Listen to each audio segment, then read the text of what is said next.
Western Union rejects telephone. In 1876, Western Union could have owned every phone call in America. They said no because they thought Alexander Graham Bell's telephone was just a toy.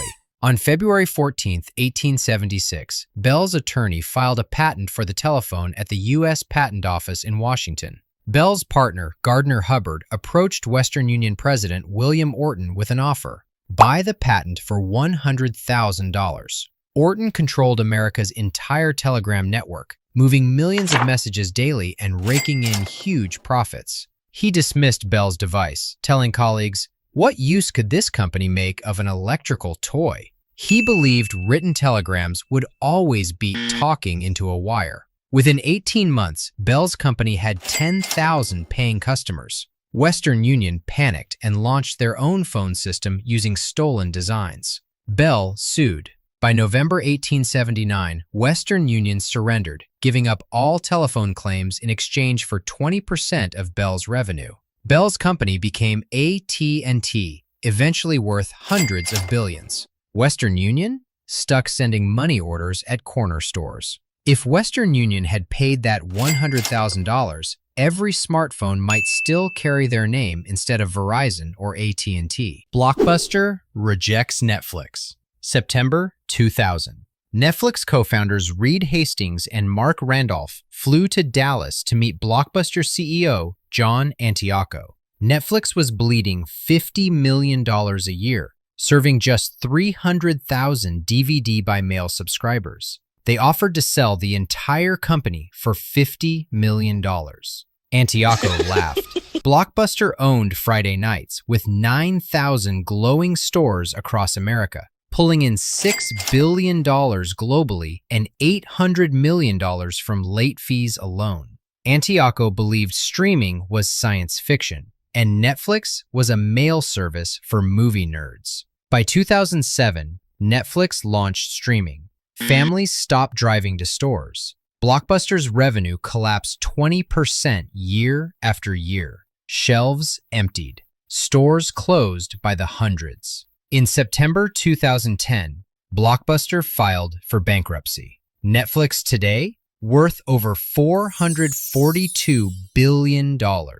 If Blockbuster had written that $50 million check in September 2000, Friday night might still mean grabbing car keys and hunting for movies on blue and yellow shelves instead of scrolling through a queue. Yahoo rejects buying Google.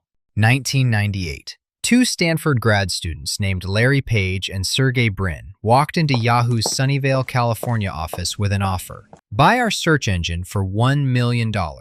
Yahoo co-founder David Filo said no, insisting search was just a side feature, not a real business. By early 2002, Google was exploding. Yahoo CEO Terry Semel flew to Google's Mountain View headquarters and offered $3 billion to buy the company. Larry and Sergey laughed him off. Yahoo had waited 4 years too long. Yahoo kept pouring money into building its own search tools, but Google's smart search formula crushed them. Faster, cleaner, smarter results every time. Advertisers fled to Google. By 2008, Google's market value hit $180 billion, while Yahoo shrank. In 2017, Verizon bought Yahoo's leftover pieces for $4.5 billion. Google today, worth over $3.7 trillion. If Yahoo had spent $3 billion in 2002, we might say Yahoo it instead of Google it, and Silicon Valley's crown might sit on a different head. Kodak's digital denial. December 1975. Kodak engineer Steve Sasson built the first digital camera in Rochester, New York. It weighed 8 pounds and took 23 seconds to snap one blurry black and white photo. His bosses told him, "That's cute, Steve, but don't tell anyone." Kodak controlled 90% of America's film market. Executives feared digital would kill their profits, so they hid it. In 1981, Sony showed an electronic camera. True digital arrived in the 1990s. By the late 1990s, digital cameras flooded Best Buy. Kodak scrambled in 2001 with clunky models nobody wanted. In January 2012, Kodak filed for bankruptcy. If Kodak had embraced digital in 1975, Instagram might be Insta-Kodak, and your phone's camera could carry their red and yellow logo. New Coke launch, April 23, 1985. Coca-Cola CEO Roberto Goizueta announced New Coke in New York, the first recipe change in 99 years. Coke spent $4 million on 200,000 taste tests showing people liked it sweeter. America erupted. Within days, 1,500 angry calls flooded Coke's hotline daily. Protesters dumped New Coke in Seattle streets. A psychiatrist hoarded 500 cases, terrified. Gay Mullins formed Old Cola Drinkers of America. Pepsi mocked Coke in victory ads. On July 11th, just 79 days later, Coke brought back the original as Coca-Cola Classic. ABC's Peter Jennings interrupted General Hospital to announce it. If Coke had never launched New Coke, we'd never know how fast a brand can spark national rage. Nokia collapse, February 8th, 2011. Nokia CEO Stephen Elop sent his burning platform memo to 60,000 employees, admitting Nokia was in flames. 4 years earlier, Nokia controlled 40% of the global phone market. Then Apple launched the iPhone in 2007. Android exploded. Nokia's Symbian system looked ancient. Apps barely worked. Screens lagged. Elop bet everything on Microsoft's Windows Phone. Developers ignored it. Stores stayed empty. By 2013, Nokia's share collapsed to 3%.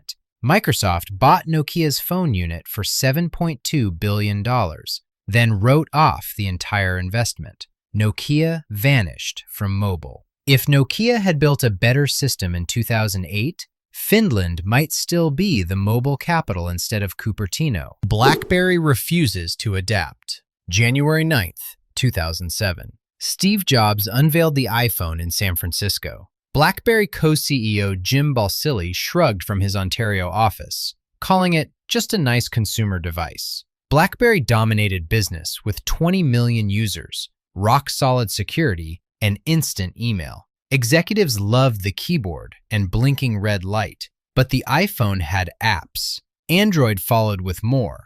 BlackBerry CEOs refused to pivot, clinging to keyboards. Their Storm touchscreen in 2008 was slow and buggy. By 2013, BlackBerry's share dropped below 1%. They laid off 4,500 workers. In 2016, they stopped making their own phones. If BlackBerry had embraced touchscreens in 2007, BBM might still be the world's default messenger. Xerox's GUI giveaway, 1970s. Inside Xerox's Palo Alto lab, engineers built the computer mouse, clickable icons, and drag-and-drop windows.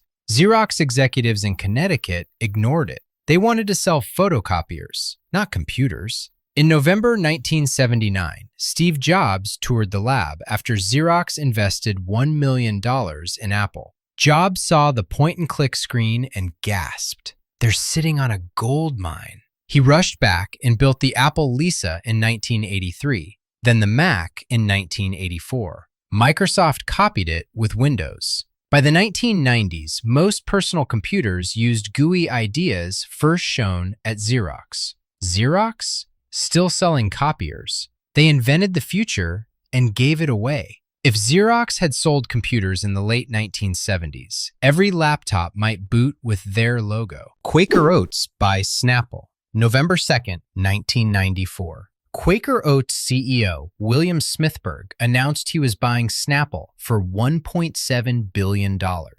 Wall Street cheered. Quaker had built Gatorade into a billion-dollar brand. He was totally wrong. Snapple grew through quirky ads, small distributors, and New York delis. Quaker forced it into supermarket chains using Gatorade's rigid system. Deliveries slowed. Bottles vanished from shelves. Coke and Pepsi launched their own iced teas, Nestea and Lipton, and crushed Snapple. By 1997, Snapple's value collapsed. Quaker sold it for just $300 million, losing $1.4 billion in 28 months. If Quaker had left Snapple's culture alone, iced tea aisles might look different today. Decca Records rejects the Beatles. January 1st, 1962. 4 Liverpool musicians, John Lennon, Paul McCartney, George Harrison, and Pete Best, walked into Decca's London studio.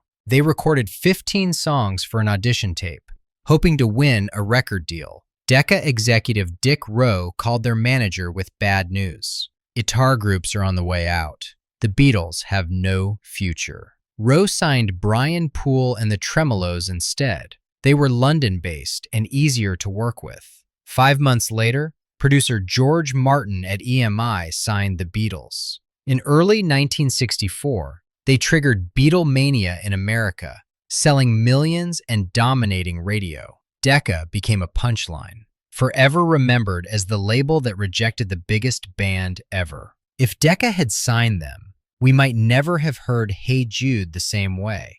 These companies lost billions legally, but criminals are making billions illegally by hiding inside normal business. Click this video right now to see how pizza shops, casinos, and real estate hide $2 trillion in dirty money, or you'll miss the criminal side of how money really moves through the global system.